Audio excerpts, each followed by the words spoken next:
Hi guys, magandang hapon guys. Guys, ang bawal sa Facebook Reels guys ay mag-post tayo ng slideshow. Guys, kung gusto nyong kumita ay huwag kayong mag-post ng mga ganyang post dahil guys, hindi yan pwede. Diba? Kung meron mang nakakalusot niyan na pwede, pagdating ng time ay madidetect pa rin yan. Diba guys? Pero kung gusto nyo man ay enjoyin lang ang pag-Facebook, pwede naman kayong mag-post ng slideshow. Pwede rin kayong gumamit ng mga music. Makapiright kayo, okay lang yan.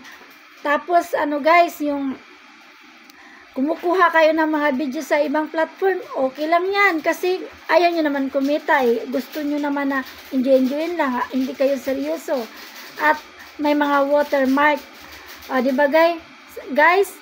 Kaya kung gusto nyong kumita guys, ay iwasan nyo yung pag-post ng mga slideshow na mga video, mga photos nyo. Diba? Yung mga photos nyo na lalagyan lang ng music. Yun lang guys. Sana may natutunan kayo guys. At salamat sa suporta nyo. Follow me for more updates guys. Magandang hapon.